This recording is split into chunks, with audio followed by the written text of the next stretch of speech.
Good morning, everybody. Welcome to our celebration of the Dr. Martin Luther King Jr. We usually have this breakfast every year, and today is a special day because we get to celebrate 40 years of this wonderful day. It started in 1986, and so that's our theme today, 40th MLK Day. So thank you for being here. I know that the weather tried to stop us, but we're Beverly. Nothing can stop us. Welcome. We're also celebrating our 400 year, so 40, 400, I think that's a magical number. And this day for me really makes me think of my intentions as I live my life in the legacy of Dr. Martin Luther. I always think about what I can do for others, and less lately about what others can do for me. And that's just how I'm feeling today. I'm very grateful to be here. Without further ado, I'd like to invite our MC for the day, Dr. Andre Morgan. Please give him a clap for me.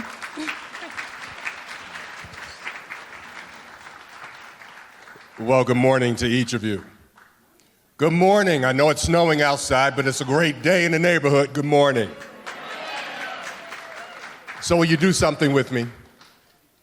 Since we're all gathered here, and we're here under common purpose, will you connect with somebody who's seated at the same table as you, eyeball to eyeball, and just give them a resounding good morning? I'm so happy to see you today.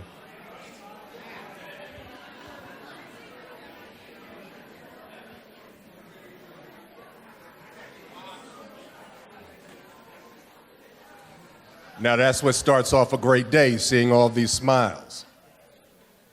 At this time, we are going to have our land acknowledgement statement that's read by the Beverly Social Justice Club, and that will also be followed by the labor acknowledgement statement that's also read by the Beverly Social Justice Club.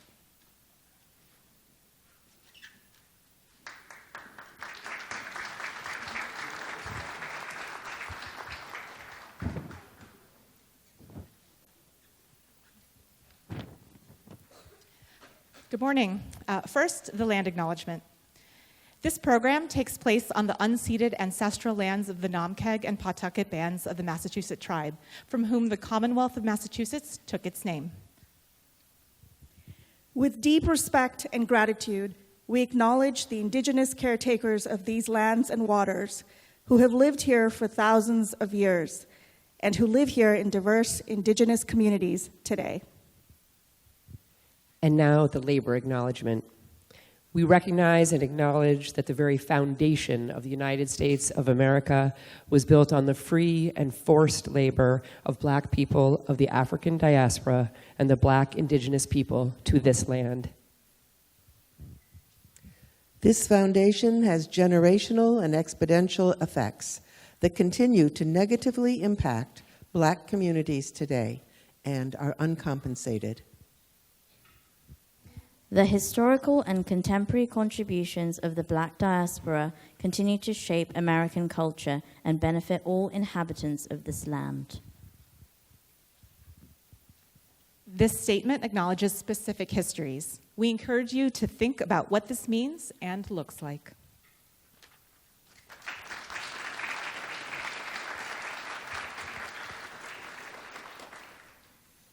Many thanks to the Beverly Social Justice Club. At this time, we are going to hear remarks from our very own mayor, the Honorable Michael Cahill. Will you give him a round of applause as he comes to greet us on this special day?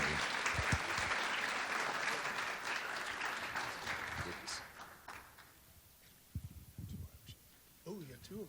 Yeah. Morning, everybody. Wow, I'm really blown away at the turnout through the snow. This is fantastic. And yeah, it is fantastic. So thank you all for being here. I want to do a few quick introductions. I know maybe some of the folks I'll introduce will also be coming up here. But first, the fact that we're here today, the reason we're here today, right, is to honor and remember and celebrate and do honor by one of the single most impactful, important leaders in this country's history, really one of the most important leaders in the modern world. So Dr. Martin Luther King Jr., we have so much to be thankful and grateful for all of his his amazing sacrifices and his amazingness all the way through. I do want to just do some acknowledgments of other people here. The Beverly High School, I'm going to name you, the Beverly High School MLK Day Band. You're amazing. Thank you.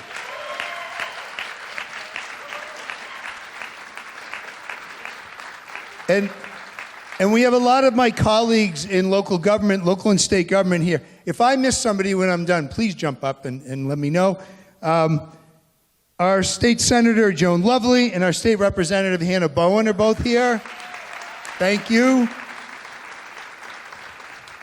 And just like my colleagues on the City Council and School Committee, just amazing partners in all we do every day of the year. Our city councilors who are here include City Council President Julie Flowers, City Councilor at Large Keith Sonia, Ward 1 City Councilor Todd Rotundo, Ward 2 City Councilor Danielle Spang, Ward 3 City Councilor Steve Crowley, Ward 5 City Councilor Kathleen Feldman, Ward 6 School Committeeman John Taylor, and now's where I ask, I don't want to miss any of my colleagues. Did I get everyone who's here at the moment? Okay, thank you all. And also, so look, 2025 was hard in a lot of ways, and we're into 2026 and some of the very same challenges to all that we believe in, to all that Dr. King believed in, and to the values we hold are still there. So this is a day to celebrate, and it's also a day to take some strength in each other, because we have to remain resolute and we have to remain determined to ensure that the values we care about will be here for all of us and for our kids and grandkids going forward. So I also want to thank people who've been doing this great work in our community all year. In addition to your elected officials, our Diversity, Equity, Inclusion, and Belonging Director, Wangari Fahari. Wangari, thank you for being here. Wangari has been fighting through an Achilles injury that's been giving her too much trouble, and thank you so much for all the work you're doing and for making the special effort to get here in person today. Also, our Human Rights Committee. If you're a member of the Human Rights Committee, please stand and put your arm up. Chief's already standing. Thank you for your work all through the year. Everybody who's a member of the many faith communities in Beverly, thank you all for what you do every day. For our Beverly Social Justice Book Club, for our Hands Off Beverly. How many of you, would you raise your hand at least if you have gone to one or more of the Hands Off Beverly demonstrations down either in front of the Unitarian or in front of the post office? And yeah, thank you all for doing that. It truly matters to show up and stand for democracy and for justice in our community and everywhere in our country. So one of the biggest challenges that we've all faced this past year has been the otherism that's gone on. The way that it's come from Washington in a way to try to sow chaos and try to separate and divide. And some of our loved ones in this community, our transgender friends, neighbors, and family, our immigrant friends, neighbors, and family, and communities of color who are our friends, neighbors, and family in this community and other parts of our country. It's incredibly wrong how people have been targeted and othered, and it's amazing. I will say that this community really warms my heart every day because we don't stand for that. We stand for justice and opportunity and equality. And the reality is that everyone has the right to the same rights as everyone else. And that's how it happens in Beverly.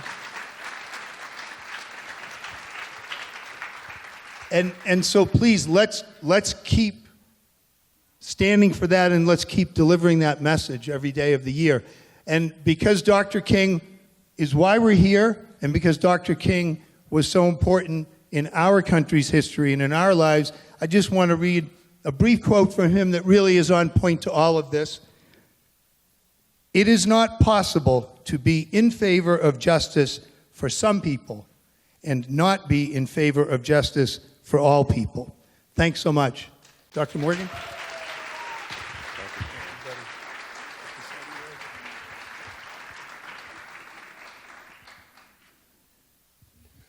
I'd like to take a pause in the program to recognize the organizations that have been instrumental in planning this event. That is the City of Beverly Diversity, Equity, Inclusion, and Belonging Department. We give them a round of applause.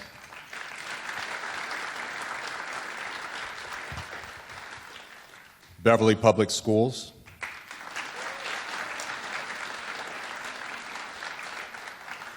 The Beverly Police Department.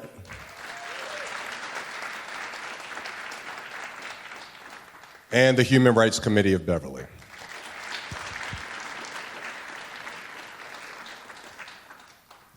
At this time, I'd like to reintroduce some of you who have had an opportunity to meet this gentleman over the course of the last few months. And for those who may have only seen his name on his weekly reports and statements to the community, but I want to connect you this morning, if you've not had a face-to-face meeting, with the new superintendent of Beverly Public Schools, Dr. Peter Cushing.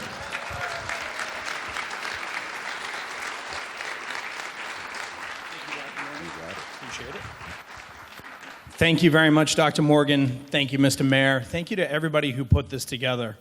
I just want to take a moment we had a land acknowledgement, we had a labor acknowledgement. I want to take a moment to do an acknowledgement of privilege, all right? The fact that I, as a person who is not of color, but a white person, has had tremendous privilege in my life. And that privilege for me is every time I've been pulled over by law enforcement for exceeding the speed limit, more times than it should have been, I never had to worry whether or not my life was going to be ended in that moment, as has happened in so many places across the country. I never had to worry about being hauled off to jail, all right, simply because of the color of my skin. And there are so many other privileges that I have been afforded just at baseline because the roll of the dice of how my soul entered this earth came into this body. And so I just want to take a moment to acknowledge that privilege. Over the last several years, I had the privilege to work with a daughter of Haitian immigrants, all right, who grew up in West Medford, right, which, if you don't know, is one of the first historically black communities in Massachusetts and has been for hundreds of years, all right? And frequently, with Dr. Maurice Edouard Vincent, would learn and hear about the trials and tribulations that she would face as a black woman. So I just want to take a moment to once again call back to that privilege and think about how do we honor a person like Dr. Martin Luther King Jr., who this celebration has been going on for 40 years, and his life was cut short at 39 years old by an assassin's bullet. Think about that. He would be well into his 90s if he were alive today, and what would he think about where we are? Have we moved forward to support our black and brown brothers and sisters? In many regards, yes. When he marched 54 miles from Montgomery to Selma for voting rights, did you remember that 4 people died on that march? 1 shot by a sheriff's deputy, 1 shot by a state trooper, 1 killed by a Klansman. The hate still exists. Our land doesn't remember. Like, you can visit the bridge today, you can visit where these atrocities happened. The land doesn't remember. And it seems like we as a society aren't remembering our duty and our obligation to lift each other up. In the preamble of the Declaration of Independence, a slave owner, Thomas Jefferson, said, "We hold these truths to be self-evident, that all are endowed with certain unalienable rights. Now, whether or not he intended that to really mean all, he wrote it, and we'll carry it forward.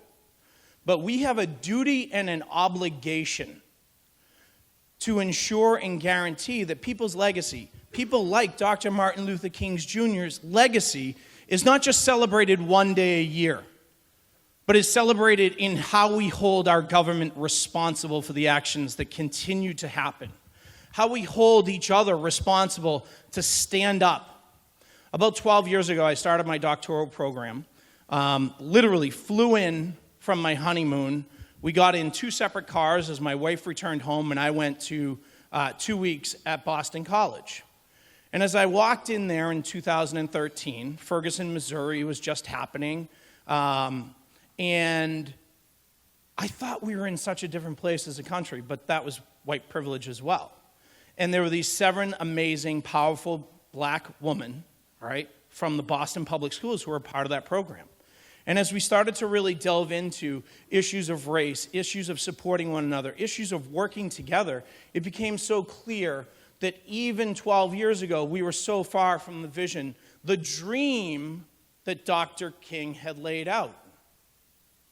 And so on a daily basis, all right, how are we going to make sure that we don't just gather to honor and celebrate him one day a year, but on a daily basis, how are we going to call together and say, what we are doing is in contrast to his dream, is in contrast to his values, is in contrast to what he gave his life for. I think about the voting rights and how those voting rights are now being twisted through gerrymandering, a very Massachusetts term for the history of it, all right, but for gerrymandering across the country. All right, the way that Texas is operating right now, the way that California is responding to Texas. Our question is not how do we honor Dr. King? Our question should be, what are you prepared to do? What privilege are you prepared to give up? What sacrifice are you willing to make? To not just to march, but to call forward, all right, his life and legacy in a daily basis. To realize that's what unfortunately happening in our nation right now. And in Massachusetts and in Beverly, we seem immune to it. But the erosion of rights and the erosion of sensibilities that we're seeing nationally. As your school superintendent, we need to work to educate our children. We need to make sure that all of our young people here, and no matter our age, don't forget the sacrifices of people like Dr. King. And when we fail to continually act on them and call them forward, the rights that were hard fought for can and will be lost. I'm so exceptionally proud to be able to be here with you today, to serve as your superintendent. And I just want to say thank you very much for hearing these words, and to always, each day, whether it's in January or not, whether it's Black History Month or not, to remember to honor those people like Dr. King who have sacrificed so much. Thank you, and all the best.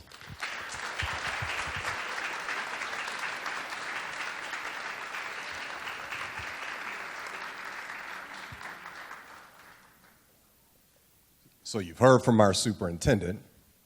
Now you get to hear from a few of our students from all 5 of our elementary schools. But before you hear from them, we'd like to invite the BHS Jazz Combo group to play another selection.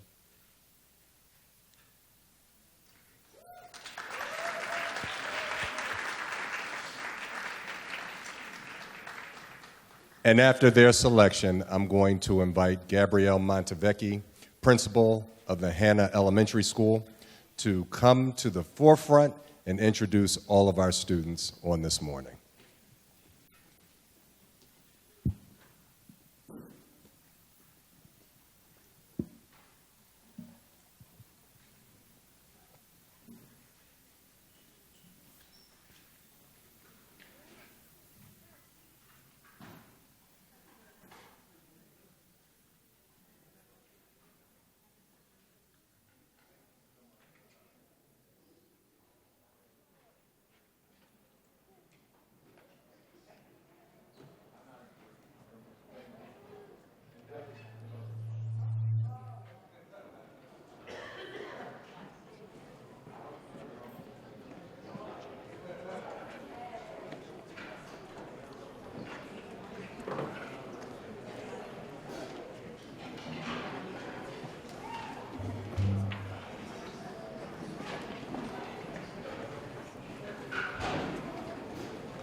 Thank you so much. This has been an amazing, amazing note, lifting up the fact that the power of the arts and music transcends and calls us all to action. Art and music. And I want to make sure that we call out by name all of these students this morning. It's always fantastic to see our high school students perform under their own direction. Clearly they are leveling up, so a big round of applause for them under their own direction. And I'd like to recognize Hunter Rocchio on baritone saxophone, Emma Conley on the trumpet,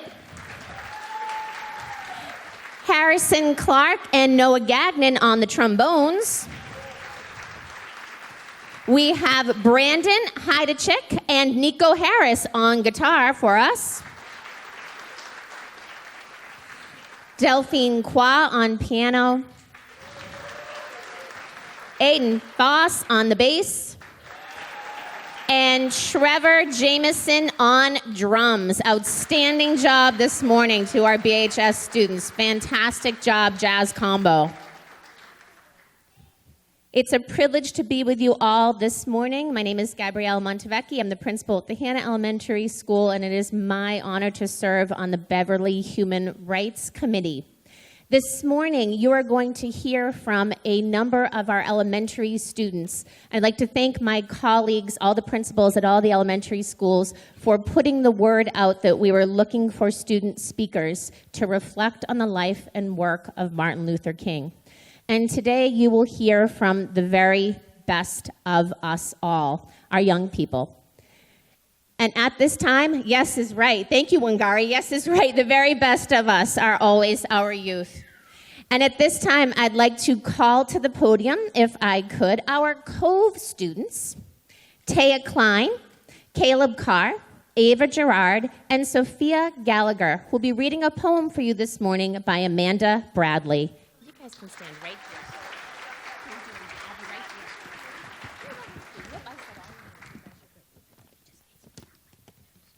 Peace, a poem by Amanda Bradley. Peace will come when people live in friendship side by side and cherish understanding more than hatred, greed, and pride. Peace will come when people see all the people as the same and no one has to live in fear or ignorance or shame.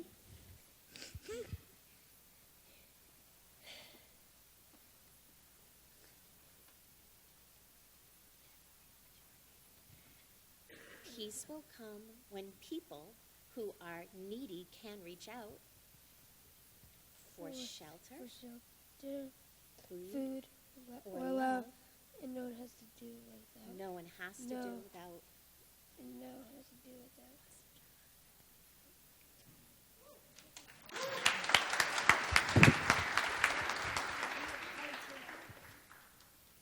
Peace will come when people learn to listen and to care about the rights and dignity of people everywhere. Peace will come when love and trust and kindness know rebirth, and on that day all people will rejoice in peace on earth.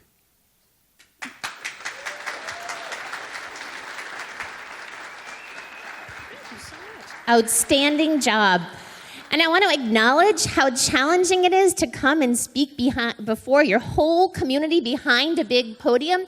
And I also want to acknowledge to all the youth that that is an act of standing up. Being here with your community this morning, taking that mic in your hands is empowering, and that is an act of standing up in it of itself. So thank you all. I'd like to now introduce Evan English, who has written his own essay of reflection to honor Martin Luther King.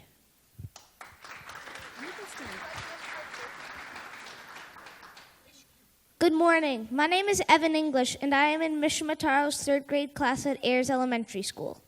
Years ago, a man had a dream that still lives to this very day. His dream was to right wrongs, for black people to have the same rights as white people, to make things fair. When things were bad, he stood up. He solved his problems without violence. He stood up for not just for himself, but for other people. He shared his dream with everyone, no matter how many people tried to stop him.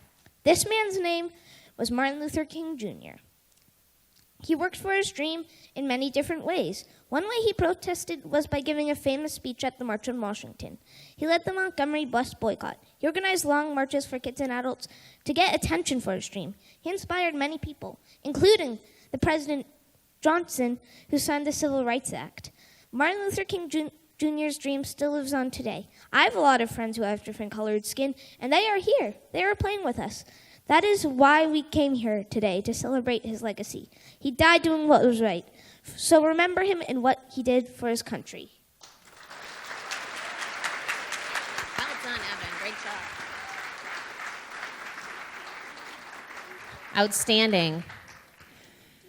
I'd like to introduce our Hannah School students, Kylie Thompson, Morgan Schmaro, Rosalia Arroyo, and Winnie Manelli to come and join us next.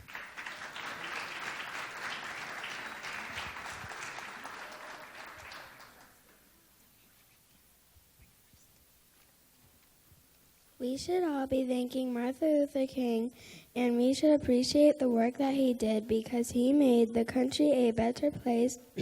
He improved the world and helped people get along. Maybe there are some changes we can make too.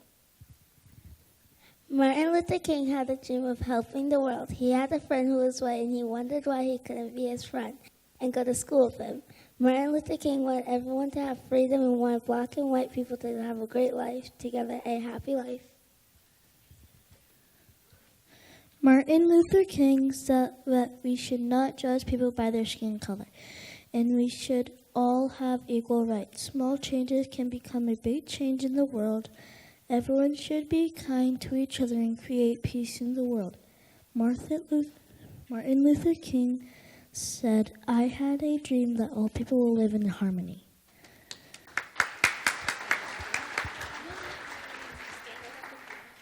My name is Winnie Manelli, and I'm from Hannah School. MLK was a person of color who fought for equal rights, respect, and education for people of color. When Martin Luther King Jr. was a child, one of his friends said they could not play together because Martin Luther King Jr. was a person of color. That inspired him to fight for equal rights, education, and respect for people of color. He started and participated in many marches, wrote and presented speeches, and helped lots of people, and was arrested for trying to get equal rights, respect, and education for people of color. He was assassinated in 1968 because of his efforts. 4 days and 57 years ago would be MLK's 40th birthday, and 4 days ago was MLK's 97th birthday. For me, MLK's words mean hope and courage to make a change and help others. MLK's words also mean that you do have the voice and strength to fight for yourself and those who can't fight for themselves. Let's remember MLK and his courage, kindness, and faith in our day today. Thank you so much. Outstanding job.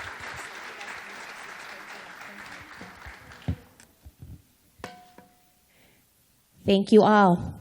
And at this time, I'd like to invite our North Beverly students, Gabriella Pirelli and Josie Petros, who will be speaking on behalf of their school community.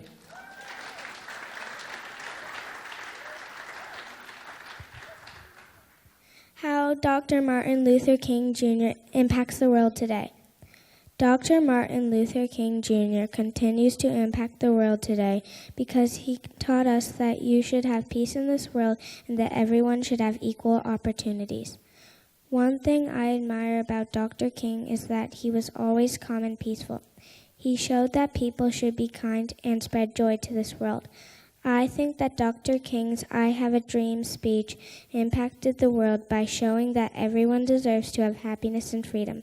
He told the nation that people deserve to make their own choices. Dr. King showed the world how to be brave. In addition, Dr. King's bravery changed the world by showing people how to be kind to others. Dr. Martin Luther King Jr. impacted the world in many ways. In conclusion, I will continue to spread joy to this world so everyone is treated fairly and we can work together to make this a nice world to live in.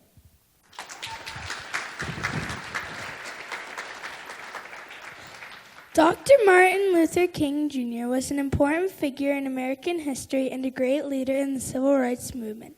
Today we celebrate his heroic stand for justice and equality for all by celebrating Martin Luther King Jr. Day on the third Monday every January each year.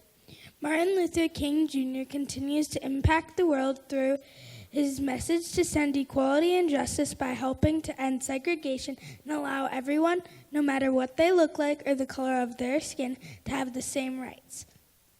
He continues to inspire others to reach for the stars and never give up on their dreams until they are achieved. Today, from time to time, many people still have trouble with their daily lives, but Dr. King Jr. did his best and did a lot to end segregation, which keeps his dream alive.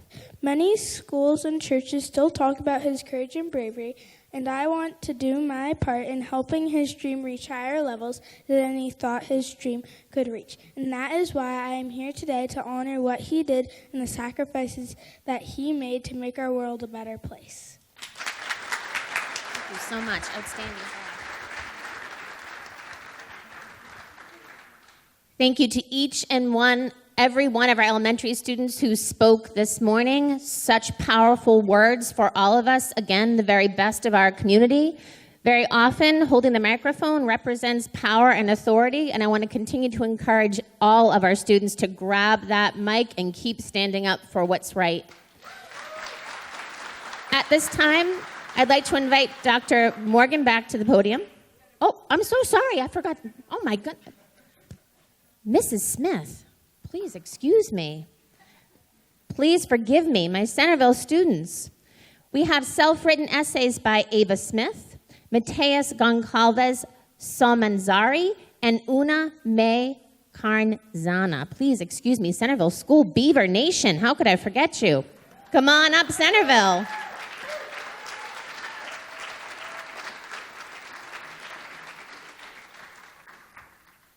Mrs. Smith would not let that, absolutely would not let that go by. No way. Stand right up here. What did I say about the mic a minute ago? That's right. Take it. How does Martin Luther King Jr. continue to impact the world today? Dr. Martin Luther King Jr. wanted a society of black and white people together. Dr. Martin Luther King Jr. was the best because he helped with the civil rights of blacks. He contributed many benefits to both blacks and white people. He had a dream of a society with white and black people could live in harmony without prejudice. We are all equal. We cannot define a person by their skin color, but right action. Dr. Martin Luther King Jr. helped us resist what and under to have a just society. We must expect difference in the color, race, and religion. We are all equal in the eyes of God.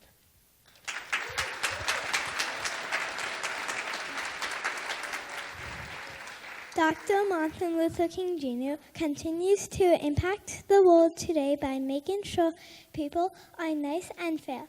He wanted black people and poor people to feel included and for no one to be mean to them anymore. Now I see kids playing together peacefully at my school and at my neighborhood. People are treated with kindness and respect now. Dr. Martin Luther King Jr. wanted people to be kind, truthful, and fair.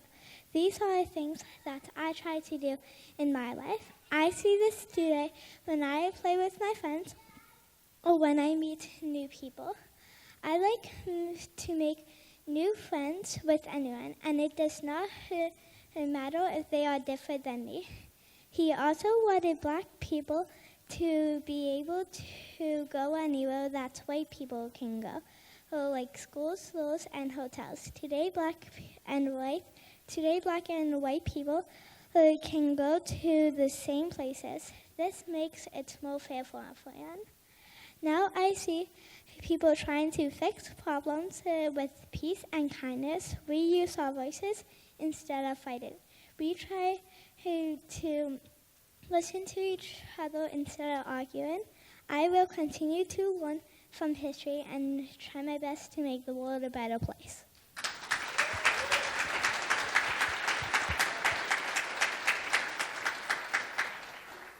In the words of Martin Luther King Jr., if you can't fly, run. If you can't run, walk. If you can't walk, crawl. But by all means, just keep moving. He reminds us that even when times are hard, just keep pushing through. Even to this day, not everyone is kind, but by remembering Martin Luther King Jr.'s words, we can change that. His words teach people to be nice. Dr. Martin Luther King Jr. still impacts the world by saying his speech a long time ago, which helped other people treat others how they want to be treated. And people still agree. As you can see, Martin Luther King Jr.'s words live on to this day. Outstanding job. Outstanding job, Centerville School. Please forgive me. I would never want to leave you off our agenda this morning. I also want to acknowledge that the Centerville School held it was a contest. The essay writing was a contest that involved a lot of students, and there was a vetting out process that went on amongst teachers and Mrs. Smith, and I also received some messages from Mrs. Smith saying it was going to be very, very difficult to choose because there were so many students who wanted to be here representing the school this morning, so I want to be sure to acknowledge that.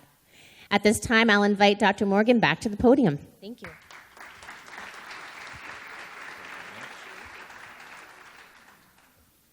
In my earlier acknowledgments, I neglected to share that the Beverly Social Justice Book Club was also one of the planning groups for this day. So can you give them a round of applause?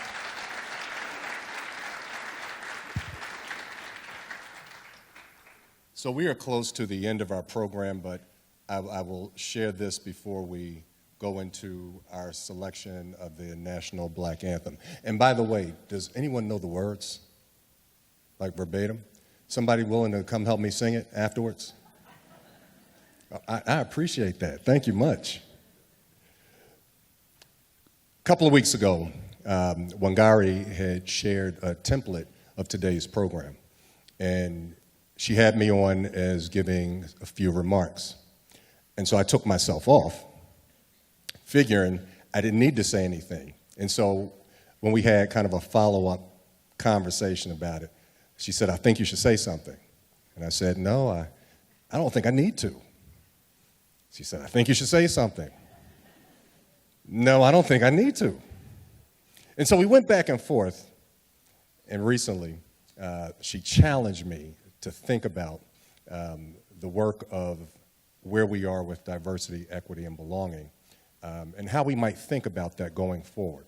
And so I thought, because I felt guilted, that I would share a couple words with you. But I want to credit the message itself to the conversations that I've had in the past few months with both Mayor Cahill and Dr. Cushing. Conversations about what race really is in America. Conversations about how we stand up against it. Conversations about what we do going forward. And so I want to acknowledge them because the tenor of what I'm going to share emerged from those conversations. And so I hope I'm not being offensive by sharing components of our conversations, but I think it's applicable for our time together today. My only creative contribution to what I'm going to share is the song I'm going to start with. After that, these are reflections from our discussions. One of my all-time favorite songs comes from one of my all-time favorite shows. And so I want to begin this morning with a song that many of us recognize, even if we haven't heard it in a while. Sing along with me if you know it. C is for cookie, it's good enough for me. C is for cookie, it's good enough for me. C is for cookie, it's good enough for me. Oh, cookie, cookie, cookie starts with C.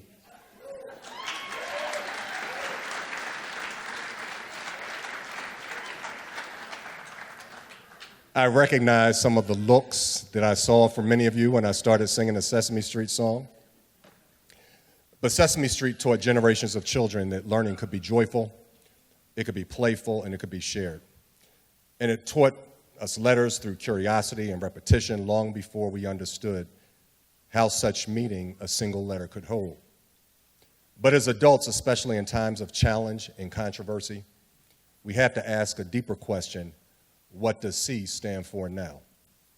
Because today, C no longer stands for cookie. Today, C is for courage, C is for compassion, C is for conversation, and C is for children. There are few places where Dr. King's vision of dignity, justice, and love is lived out as tangibly as it is in a given community. Communities that include schools, hospitals, churches, temples, mosques, programs, and other venues that support the growth and development of all children and not just the select few. And this is done not in theory, but in practice. We are not only here to remember Dr. Martin Luther King Jr., but to respond to his call, especially in a moment like this one. And so the theme feels particularly resonating. Where do we go from here? And that theme reminds us that peace does not happen automatically. Peace must be spoken. And peace is most necessary when it's hardest to choose. Dr. King was not interested in a shallow conversational peace or in a type of convenient peace, but he rejected silence that protected comfort over justice. He challenged neutrality when people's lives were at stake. And he understood that peace without justice is not peace at all. It's just simply a postponement. Dr. King himself was controversial. He was criticized not only by those who opposed him, but by those who urged patience, restraint, and even quiet. Yet he pressed forward because he knew the truth. There's never a wrong time to do what is right. Peace for Dr. King required courage. It required truth-telling, and it required love. Not a sentimental love, but a disciplined moral love. Dr. King showed us that courage is not loud bravado. It is more clarity in the face of resistance. And that is what it means to speak peace when it will be much easier to be quiet. We are living in a time of heightened tension. Public discourse is louder and it's more polarized. Difference is too often treated as a threat. And many people are now feeling exhausted, uncertain, and guarded. And in moments like these, the temptation is to avoid difficult conversations, but to say, you know what, this isn't the place or the time for it. Or, you know, let's not make things uncomfortable.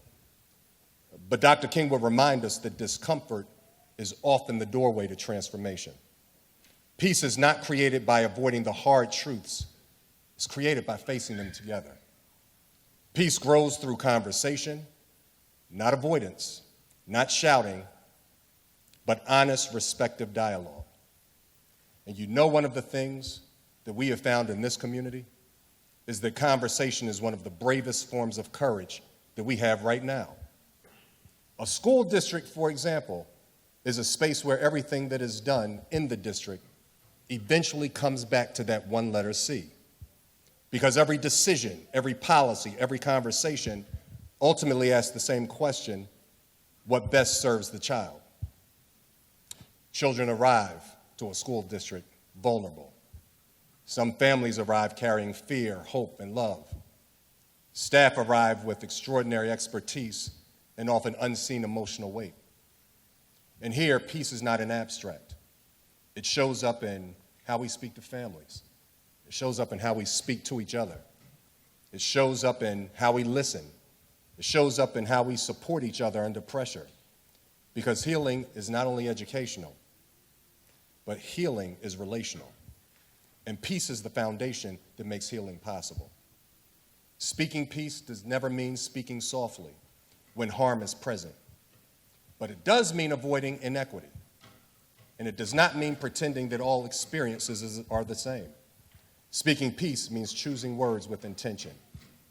You know, words can steady a family. Words can deepen fear.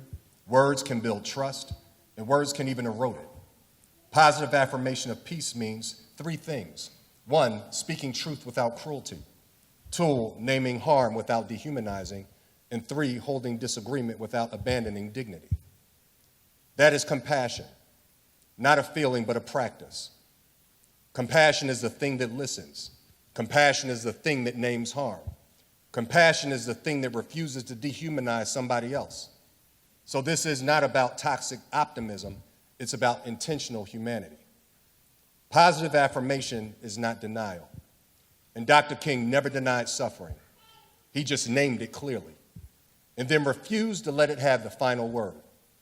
Positive affirmation is a discipline of hope. And it says a couple of things. It says, I see you. It says your experience matters. It says we can do better together. And it says we will stay engaged even when it becomes uncomfortable. Hope for Dr. King, it was not passive, but it was active resistance against despair.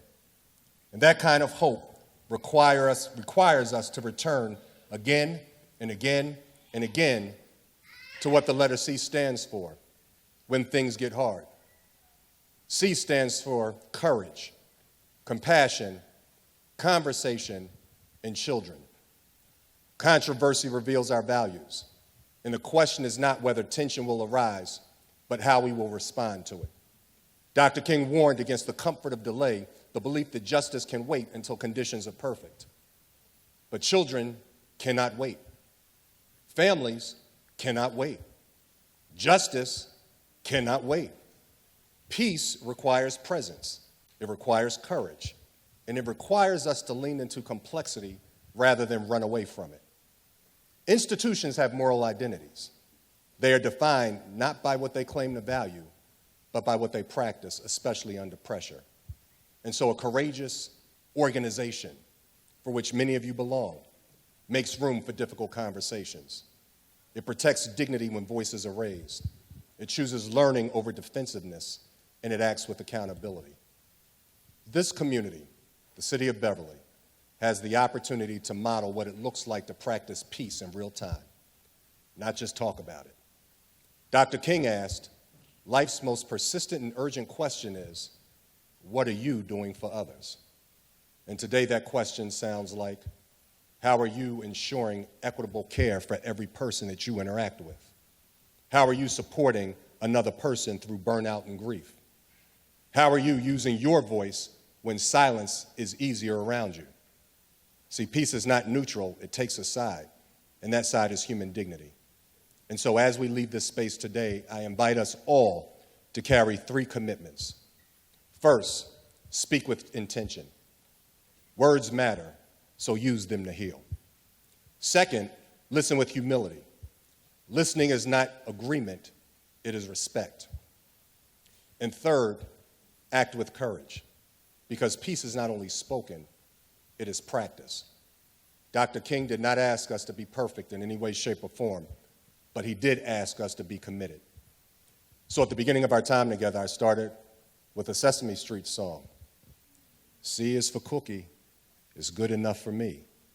And it made us smile, and it reminded us of learning, of curiosity, and of joy. But Dr. King taught us that learning doesn't stop with childhood. And as adults, especially in times of challenge and controversy, we are still being taught what our values are and what they stand for. So before we leave, I want you to think about this. C is for cookie, it's good enough for me. C is for cookie, it's good enough for me. C is for cookie, it's good enough for me. Oh, cookie, cookie, cookie starts with C.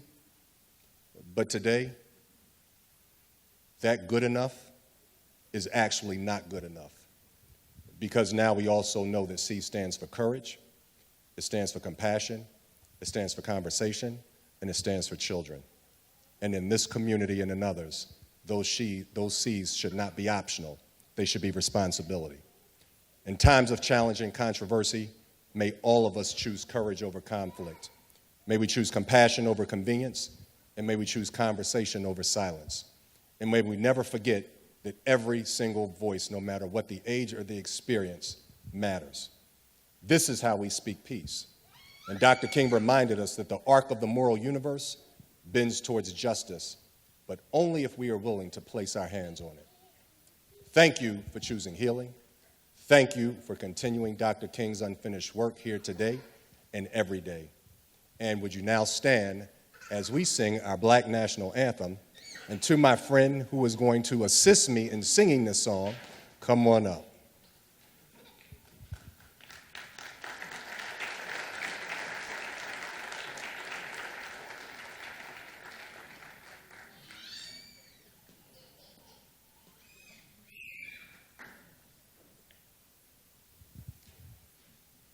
I think I have a whole chorale that's joining me this morning. All right, so to our students, why don't you come up and join us too? Now, for my friends who are joining, if you've not pulled it up, I have the words up here on the screen. I heard Senator Lovely has a great voice. Is that right, Senator Lovely? Who has a wonderful voice, I'm hearing. And people can just mouth, too. All right, now there are 3 stanzas to lift every voice and sing. But our group, we're going to go with one stanza. Does that work? All right. Let me share the words with you so that as we're singing, you can sing along. Lift every voice and sing till earth and heaven ring. Ring with the harmonies of liberty. Let our rejoicing rise high as the listening skies. Let it resound loud as the rolling sea. Sing a song full of the faith that the dark past has taught us. Sing a song full of the hope that the present has brought us. Facing the rising sun of our new day begun, let us march on till victory is won.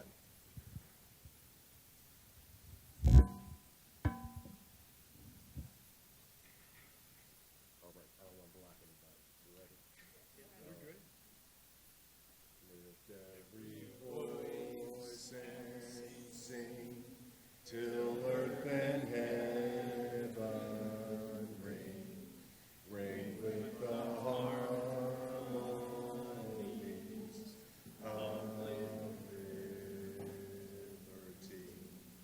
Let our rejoicing rise high as the listening skies. Let it resound loud as the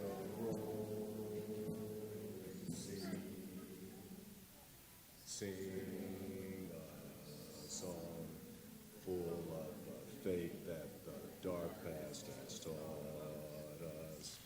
Sing a song full of the hope that the present has brought us. Facing the rising sun of our new day. Let us march on till victory is won. Thank you so much.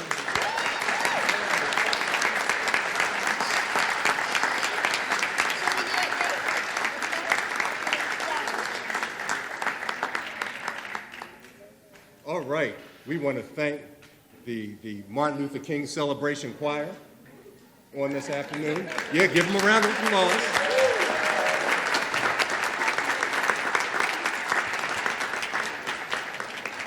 And you may be seated. We have one final piece of our program, and that's our closing remarks by Gail Cantor, Center for the Belonging at Endicott College.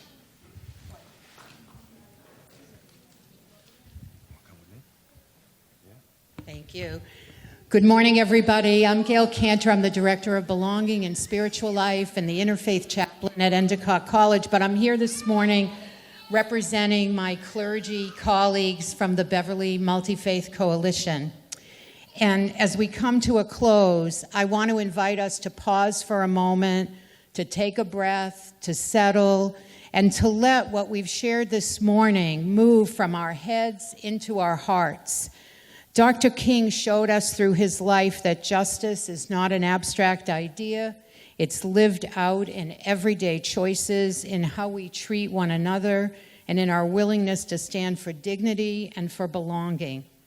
Especially in these turbulent times, we are reminded that the work of justice is not finished and that it is not meant to be carried alone. So in this closing moment, I'd like to offer a prayer spoken in the spirit that honors the many faiths, the many traditions, and the many sources of meaning that are present here today, and also those who name no tradition at all. Let us pray. Spirit of life, source of love, ground of our being, we give thanks for this morning, for food shared, for stories told, and for the courage to gather across difference. We give thanks for those who came before us, ancestors, elders, leaders, whose lives continue to call us toward justice and toward compassion. As we leave this place, bless us with renewed commitment. Help us listen more deeply, speak more truthfully, and act more courageously. When the work feels heavy, remind us that love is strength. When the path feels unclear, remind us that small, faithful steps matter.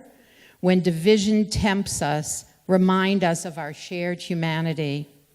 And may we have the courage today and every day to do justice, to love kindness, and to walk humbly with each other. Amen.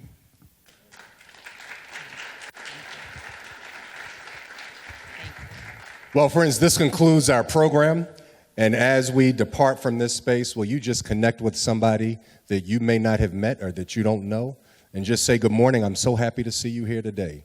Because that's a part of what Dr. King would want us to do, to connect with each other. Have a wonderful MLK Day.